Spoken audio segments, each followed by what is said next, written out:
ఎవరైతే మానసికంగా సమస్యలతో బాధపడుతున్నారో వాళ్ళ గురించి ఈ సమయంలో ప్రత్యేకమైన ప్రార్థన దయచేసి ఏకీభవించండి. ప్రియమైన మా పరలోక తండ్రి యేసుక్రీస్తు ప్రభు పరిశుద్ధ నామమును బట్టి మీ సన్నిధికి వస్తున్నాం దేవా. ఎక్కడైతే ఇద్దరు ముగ్గురు మీ నామములో కూడి ప్రార్థన చేస్తారో అక్కడ మీరు ఉంటానా దేవా, మీకు స్తోత్రం. ఈ సమయంలో ప్రత్యేకంగా ఎవరైతే మానసికంగా ఆయా సమస్యతో బాధపడుతున్నారో, కృంగిపోయి ఉన్నారో వాళ్ళ గురించి నేను భారంతో ప్రార్థన చేస్తున్నాను. మానసికంగా విడుదల దయచేయండి.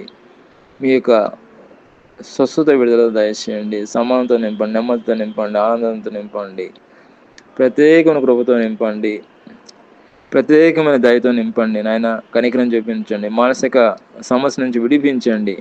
యేసుక్రీస్తు నామమును బట్టి విడిపించండి. యేసుక్రీస్తు నామమును బట్టి విడిపించండి. యేసుక్రీస్తు నామమును బట్టి గొప్ప కార్యం చేయండి. ఎవరైతే ఏకీభవిస్తున్నారో ప్రతి ఒక్కరిని పేరు పేరు అంతను ఆశ్రయించమని ప్రభువైన యేసుక్రీస్తు నామములో ప్రార్థన చేస్తున్నాం తండ్రి. ఆమేన్.